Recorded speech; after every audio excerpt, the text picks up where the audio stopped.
여러분, 저는 결혼을 비교적 좀 일찍 했습니다. 전 결혼을 26살에 했는데요. 진짜 아무것도 모를 때 결혼을 한 거거든요. 야, 지금 생각해보면 어디서 그런 용기가 있었나 싶은데 이게 다 사랑의 힘이 아닌가 하는 그런 생각이 듭니다. 사랑이 이 이성을 마비시켜서 그런지 모르겠지만 제가 실수한 것이 한 가지가 있어요. 결혼을 실수했다는 것이 아니라 그때 당시에 이제 제가 이제 저희 집도 좀 어렵고 또 저도 당연히 이제 막 신학대학 졸업하고 신학대학원 신학교를 다닐 시절이었는데 신학생이 무슨 돈이 있겠습니까? 돈 진짜 하나도 없거든요. 제가 그동안에 이제 알바하면서 차곡차곡 모아놨던 딱 500만 원 가지고 있었습니다. 그러니까 결혼을 하면서 그 500만 원으로 뭐 500만 원 하고 그때 당시에 이제 학교를 잠시 휴학하고 일도 하고 있었으니까 뭐 조금씩 벌긴 했지만 진짜 조금 벌었거든요. 그런 상황이었으니까 뭐 얼마나 이 재정적으로 풍족했겠습니까? 그래서 저는 뭐 집에서 도움을 받지도 않았고요. 그래서 이제 첫 신혼집이 보증금 500만 원에 월세 40만 원짜리 깨끗한 반지하 방을 구했습니다.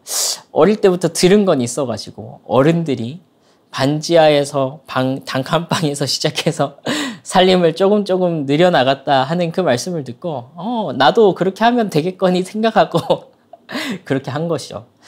근데 문제는 그 다음 해에 발생했습니다. 제가 결혼을 11월 달에 했는데요. 결혼한 그 다음에 1월 달에 무슨 사건이 발생하냐면 바로 첫째가 생겼습니다. 그러니까 10개월 후 약 한 9월이나 10월쯤 되면 첫째가 태어나게 되는 상황이 돼버린 거죠. 그때부터 현타가 빡 오기 시작하는 거예요. 제가 당시에 이제 뭐 신학만 공부했으니까 할 수 있는 일들이 많지가 않았어요. 그래서 이제 어떤 가전제품을 설치해주는, 집집마다 방문해서 가전제품 같은 것들을 이제 설치해주는 그런 일을 하고 있었는데요. 그런 집들이 대부분 신축 아파트였단 말이에요. 제가 그때 스트레스를 엄청나게 받았어요. 왜냐하면 저는 그렇게 그게 뭐 부끄럽다고 생각도, 제가 이제 뭐 반지하 방에 살지만 우리가 이렇게 작은 곳에서 시작했지만 부끄럽다 이런 생각을 전혀 한 적은 없었거든요. 이렇게 해 나가면 된다라는 자신감이 오히려 있었지. 그런데 제가 이렇게 집들을 다니다 보니까 진짜 한 2살, 3살 혹은 때로는 이제 기지도 못하는 애들이 있는 집들을 방문하게 되는 거예요. 근데 제가 방문했던 집들은 다 신축 아파트의 깨끗한 집에서 이제 지내고 있는 아이들이었고, 그러고서 퇴근을 하고 반지하에 있는 저희 집으로 왔는데, 어쨌건 깨끗하지만 반지하고, 환경이 그렇게 좋지는 않았단 말이에요. 근데 이게 반지하가 아무리 깨끗해도 반지하는 반지하더라고요. 한 번은 이 임신한 아내와 우리도 한번 여행을 하고 오자, 임신을 했으니까 하면서 이제 여행을 하고 집에 딱 왔는데 장판을 딱 한 3일 정도 비웠어요. 장판을 딱 밟는 순간 뭐가 쩍쩍 하는 소리가 나는 거예요. 이게 무슨 소리지 하면서 바닥을 딱 걷어봤는데 이 지하에서부터 올라온 이 습기가 방수를 해놨음에도 불구하고 장판 한가득 습기가 차서 막 물이 질퍽질퍽한, 와, 그런 거예요. 깜짝 놀랐죠. 사실 그 순간들에 저는 완전 현타가 와버렸습니다. 야, 이게 현실이구나. 아, 내가 실수했구나. 나만 잘하면 된다고 생각했는데 가장이 된다는 거는 내가 책임져야 될 가족이 있다라는 말이었겠구나.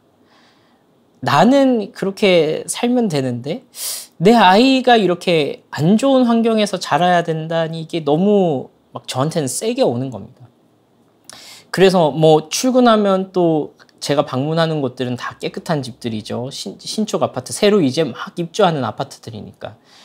돌아오면 내가 사는 집은 막 밟으면 물이 습기를 막 장판을 걷어서 말려야 되는 그런 집이었으니까 거기서부터 오는 심리적인 압박감, 그 고통 이로 말로 할 수 없었습니다. 사실 뭐 이거 말고도 어려움을 겪었던 순간들이 저한테 굉장히 많이 있었습니다만 제가 공개할 수 있는 수준에서는 이 정도 스토리가 최선이지 않을까 싶어요. 근데 여러분들도 그런 일들이 있으시죠? 내가 의도하지 않았는데 내 삶에 찾아온 고난들. 나는 그냥 하나님 믿는 마음으로 열심히 살아간 것 뿐이었는데 남들보다 뒤처져 있는 내 모습을 발견할 때 남들은 다 잘 되는 것 같고 남들은 다 성공한 것 같고 남들은 그냥 자기의 할 역할을 충분히 하면서 살아가는 것 같은데 나만 도태되어 있는 것 같은 그런 느낌을 받으신 적이 없습니까? 혹여 여러분들이 아주 긍정적인 생각을 하시는 분이고 또 매사에 능동적으로 대처하는 분이라고 할지라도 언젠가 어떤 그 순간에 딱 현타가 와버리는 그 순간이 분명히 있었을 것입니다. 특히나 교회 다니는 분 중에 교회를 다니면서 신앙생활 나름 열심히 했다라고 하는데 갑작스럽게 우리 가정에 나에게 뭐 경제적으로든 금전적으로든 갑작스럽게 찾아온 고난 앞에 당황해하는 경우가 많습니다. 왠지 모르게 사람들의 시선이 신경 쓰이고 뭔가 사람들이 나를 비아냥거리는 것 같고 그런 자기도 모르는 사이에 이미 젖어들어 버린 그 자격지심들. 나는 열심히 산 것밖에 없는데 내 인생은 왜 이렇게 꼬여버린 거지? 내가 믿는 이 신념이 틀린 건가? 나도 머리를 좀 썼어야 되나? 내가 너무 고집을 부렸나? 내 삶이 틀린 건가? 내가 믿고 있는 게 잘못된 건가? 내 삶은 망해버린 것 같고 내 삶은 그냥 이미 꼬여버린 것 같고 내 삶은 아무런 의미가 없는 것 같아 보이는 그때가 우리의 인생 속에는 언제든지 찾아올 수가 있다는 것이죠. 여러분 그런데요. 마치 겉으로만 보면 이렇게 꼬인 것 같은 그 인생을 사셨던 분이 계신데 바로 예수님이십니다. 우리 말씀 하나만 좀 보면 좋겠어요. 마태복음 27장 39절에서 43절까지 말씀입니다. 제가 읽어보겠습니다. 지나가는 자들은 자기 머리를 흔들며 예수를 모욕하여 이르되 성전을 헐고 사흘에 짓는 자여 네가 만일 하나님의 아들이어든 자기를 구원하고 십자가에서 내려오라 하며 그와 같이 대제사장들도 서기관들과 장로들과 함께 희롱하여 이르되 그가 남은 구원하였으되 자기는 구원할 수 없도다. 그가 이스라엘의 왕이로다. 지금 십자가에서 내려올지어다. 그리하면 우리가 믿겠노라. 그가 하나님을 신뢰하니 하나님이 원하시면 이제 그를 구원하실지라. 그의 말이 나는 하나님의 아들이라 하였도다 하며. 여러분 예수님 열심히 사셨잖아요. 그렇죠? 아픈 사람들 고치고 하나님의 뜻에 따라서 하나님의 말씀을 선포하며 사셨잖아요. 근데 돌아보니까 예수님이 어디에 달려있냐면 바로 십자가에 달려 계신 겁니다. 사람들은 예수님을 조롱하기 시작합니다. 야, 너 뭐 한다면서. 야, 너 뭐 해보겠다면서. 야, 네가 뭐 하나님의 아들이라면서. 야, 네가 뭐 성전을 헐고 사흘 만에 짓겠다면서. 야, 네가 뭐 대단한 이렇게 능력이 있는 것처럼 그렇게 했잖아. 너 하나님의 아들이라면서. 네가 하나님의 아들이면 네 지금 십자가에 못 박고 있는 그거 뽑고 내려와. 그렇게 하면 내가 너 믿어줄게. 야, 네가 왕이라면서. 네가 무슨 유대인의 왕이야. 그거 뽑고 내려오라니까. 그래야지 하나님 아들이지. 라고 비아냥거리고 조롱하기 시작한 것입니다. 사실 예수님의 모습이 그랬습니다. 예수님께서는 흠모할 만한 것이 없다 그랬거든요. 성경에. 고난을 많이 받아서 그 외형적으로는 우리가 아름답다라고 할 만한 것이 없다라는 것입니다. 사실 그렇지 않습니까? 하나님께서 인간의 몸을 입고 이 땅에 오셨다는 것 자체가 고난입니다. 그러니까 신학적으로 봤을 때 또 우리가 뭐라고 표현하냐면 예수님의 고난은 십자가를 지시기 위한 그 순환절부터가 예수님의 고난이 아니라 무한하신 하나님, 영원하신 하나님이 이 인간이라는 제한된 온 우주를 창조하신 그 크신 하나님을 이 인간이라는 한 존재 안에 구겨놓고 이 땅 가운데 오셨다. 그리고 이 땅은 어떤 곳입니까? 죄와 사망의 냄새가 가득한 거룩하시고 생명 그 자체이신 하나님이 함께 할 수 없는 그 고통의 중앙으로 하나님께서 들어오셨다라는 것이거든요. 그래서 오늘 우리가 읽었던 말씀, 히브리서 9장 10절 말씀을 한번 함께 읽어보겠습니다. 오직 우리가 천사들보다 잠시 동안 못하게 하심을 입은 자, 곧 죽음의 고난을 받으심으로 말미암아 영광과 존귀로 관을 쓰신 예수를 보니 이를 행하심은 하나님의 은혜로 말미암아 모든 사람을 위하여 죽음을 맛보려 하심이라. 그러므로 만물이 그를 위하고 또한 그로 말미암은 이가 많은 아들들을 이끌어 영광에 들어가게 하시는 이래 그들의 구원의 창시자를 고난을 통하여 온전하게 하심이 합당하도다라고 하고 있습니다. 또 히브리서 5장 8절에서 9절 말씀에는 이렇게 말씀하고 있습니다. 그가 아들이시면서도 받으신 고난으로 순종함을 배워서 온전하게 되셨은즉 자기에게 순종하는 모든 자에게 영원한 구원의 근원이 되시고 라고 말씀했습니다. 여러분, 이 말씀은 어려운 말씀입니다. 오늘 우리가 읽은 성경에 보니까 예수님은 하나님의 아들이시면서 고난으로 온전하여 지셨다라고 얘기하고 있습니다. 예수님은 하나님이시라면서요. 그러면은 예수님은 불완전한 분으로 이 땅에 오셨다는 것입니까? 라고 여러분들이 물으실 수 있겠죠. 여러분, 그런데요, 우리가 믿는 예수님은요, 이런 분입니다. 마치 절반은 하나님이고 절반은 사람인 반인 반신이 아니라고 우리는 믿습니다. 또 이것도 우리는 거절합니다. 사람의 몸을 입고 있지만 마치 하나님이 100% 하나님인데 그 모양만 사람인 척해서 신적인 권능을 가지고 그 어려움쯤은 아무것도 아닌 것처럼 그냥 넘어갈 수 있는 인간인 척하는 하나님도 거절합니다. 우리가 믿는 예수님은 100% 하나님이시면서 동시에 100% 사람이신 예수님을 우리는 받아들입니다. 여러분, 그러니까 이것은 무슨 말이냐면 예수님께서는 인성으로서는 이 인간이면은 마땅히 가지고 있을 수밖에 없는 그 연약성, 아기의 모습으로 오셨잖아요. 예수님께서 그 성장의 과정들을 거쳐가면서 육체와 마음이 점점 온전하여져 가는 것을 경험하셨다라는 것입니다. 그 과정 가운데서 하나님께서 예수 그리스도의 그 인성으로서 그를 완전하게 하시기 위해서 사용하신 것이 바로 고난이었다라는 말씀을 하시는 것입니다.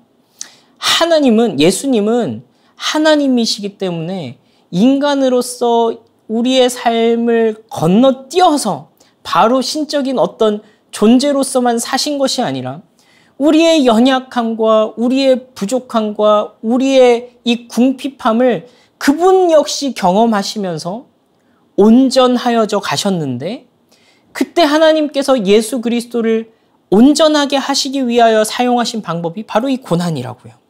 여러분, 그래서요, 이 예수님은 우리가 범접할 수 없는 그 신적인 구원, 우리의 모든 죄를 담당하시기 위해서 오신 하나님이신과 동시에 인성으로서는, 인간으로서는 그분이 이미 우리가 겪어왔어야 했을 모든 그 과정을 패싱하지 않고 그대로 거쳐 가심으로써 우리의 지향점, 우리의 목표, 우리의 모델이 진이 되어 주신 것입니다. 여러분, 그리스도께서도, 예수님께서도 인간으로서는 다 이해할 수 없는 그 고난을 경험하심으로 그 완전한 인간의 표상에 이르르셨다면 하물며 연약성을 지니고 있는 우리는 어떻겠습니까?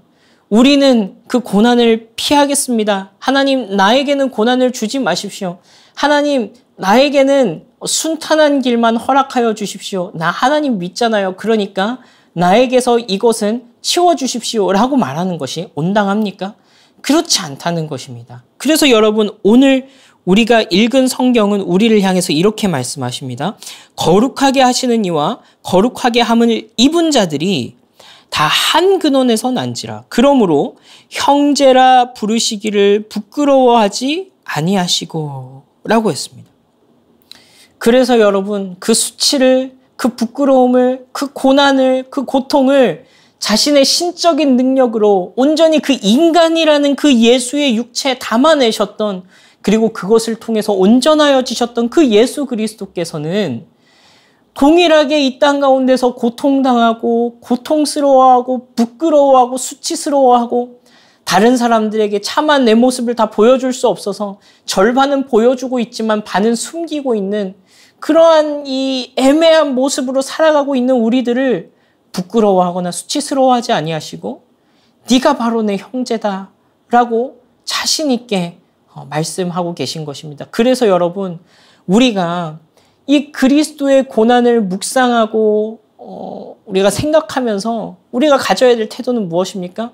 주님께서 내 고통을 다 가져가셨으니까요. 난 이제부터 고통을 안 받는 거죠. 내 삶에 고통이란 건 없죠. 라고 하는 것이 아니라 고난이 그 인간 예수를 온전하게, 성숙하게, 완전하게, 진짜 완전한 그 인간의 표상으로 만들어 가셨던 것처럼 지금 내 삶에 찾아온 이 고난, 부끄러움, 수치, 고통들을 내 온몸으로 맞아내면서 주님, 그것을 통해서 내가 주님 닮아가게 해주십시오. 주님, 내가 진짜로 주님 당신의 형제라 불리기에 부끄럽지 아니한 그 모습으로 자라가게 하여 주십시오. 라고 기도하게 되는 것입니다. 여러분, 그래서 우리가 도달해야 될 그 지점이 무엇입니까? 마치 고난이 그 예수 그리스도를 온전하게 하셨던 그 지점이죠. 바로 예수 그리스도의 장성한 분량이 충만한 데 이르기까지 자라가는 것입니다. 자라가는 것입니다. 고난이 우리를 자라가게 하는 것입니다. 더 거룩하여지기를 소망하게 하는 것입니다. 그리스도를 바라보면서 내가 그것을 흠모하게 하는 것입니다. 여러분, 그러면 이 그리스도의 장성한 분량이라는 것은 무엇일까요? 마치 예수님이 성인이 되신 것처럼 내가 나이를 더 먹어야 된다라는 얘기일까요? 그렇지 않습니다. 여러분, 우리는 예수님의 부활하신 모습에서 그 힌트를 보게 됩니다. 여러분, 성경은요, 우리로 하여금 부활의 그 찬란한 소망을 보여줍니다. 하나님께서 부활의 날에 우리에게 베푸실 그 영광스러운 모습을 보여줍니다. 그래서 사실 우리가 지금 이 사순절 기간을 지나고 있지만 이 기간을 마치 장례식 보내는 것처럼 아유, 우리 예수님 죽어서 어떡하나 하는 그 모습으로만 지내서는 안 되는 것입니다. 왜냐하면 우리는 부활을 담보로 이 사순절을 지나고 있고 부활을 소망하는 마음으로 이 고통의 순간을 지나가는 것을 우리가 예행 연습하는 것이기 때문에 그렇습니다. 여러분, 그래서요, 이 부활은 영광스러운 것이고 온전하여지는 것이고 진짜 하나님께서 그를 완전히 회복시키셨다는 그 얘기인데 예수님께서 이 부활하신 모습, 온전하여지신 모습, 그리스도의 장성한 분량이 충만하게 되신 그 완전한 영광을 취하신 모습으로 예수님의 제자들에게 나타나셨을 때 어떤 모습으로 나타나셨는지 여러분 한번 생각해 보세요. 예수님은 가장 영광스러운 모습으로 부활하셨는데 제자들에게 자기의 못자국난 손자국을 보여주시고 창자국으로 너덜너덜해진 그 상처 있는 옆구리를 보여주셨습니다. 여러분, 만약에 예수님이 받으신 고난이 사람들에게 네가 하나님의 아들이거든 그 십자가에서 내려오라라고 했던 그 비아냥거림이 그분이 그 허리에 옆구리에 찔리신 그 상처가 만약 수치스러운 것이었다면 예수님은 그런 몸으로 부활하지 않으셨을 것입니다. 그런데 여러분, 예수님께서는 친히 그 영광의 몸으로 부활하셔서 제자들에게 못자국난 손과 찔린 허리를 보여주신 것입니다. 여러분, 그렇습니다.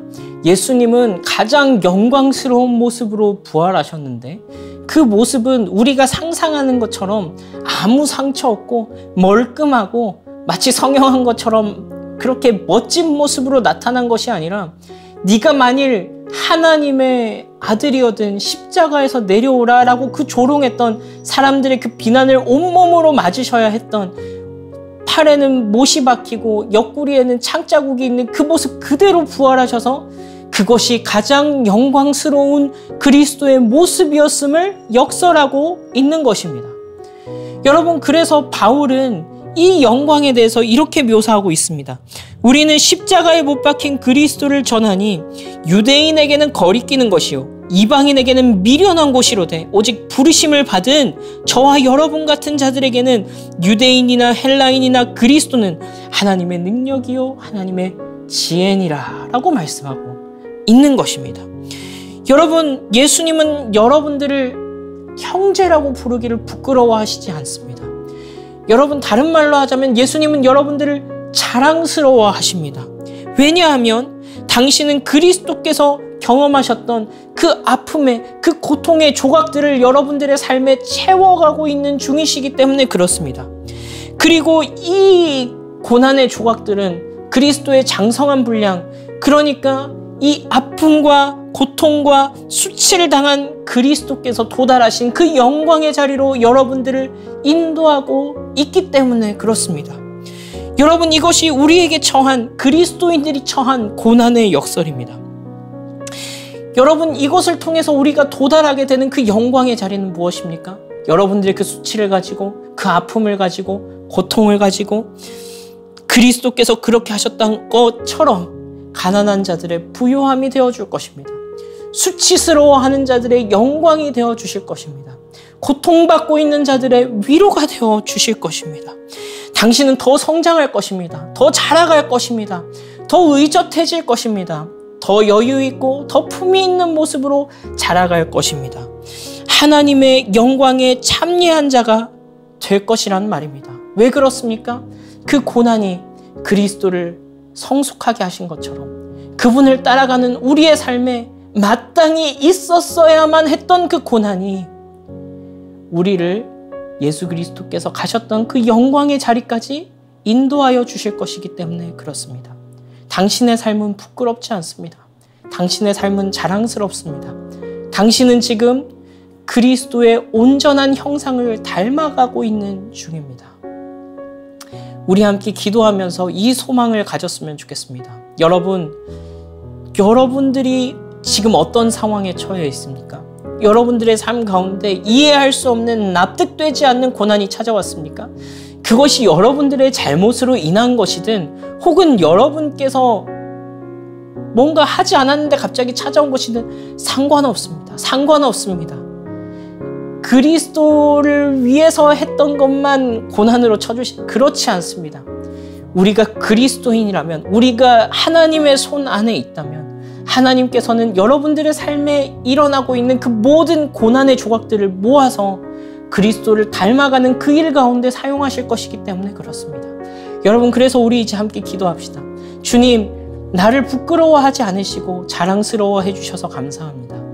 남들이 볼 때는, 아니 때로는 내가 나를 보더라도 너무 멍청해 보이고 아무것도 아닌 것 같은 이 내 연약한 모습을 주님 모아서 그리스도를 닮아가는, 그리스도의 장성한 분량에 이르게 하는 그 지점에까지 나를 인도해 가 주십시오. 주님, 그리하여서 그리스도를 닮은 그 영광스러운 상천한 모습으로, 너덜너덜해진 그 영광의 모습으로 아픈 자들, 소외된 자들, 그리스도께서 계셨더라면 찾아갔을 법한 그 자들에게 나아가게 하여 주시옵소서. 하나님, 내 안에 그 거룩함의 소망, 그 고난 가운데 품을 수 있는 그 숭고한 꿈을 내 심령 가운데 채워주십시오. 우리 그 기도 제목을 가지고 함께 기도하겠습니다. 함께 기도합시다.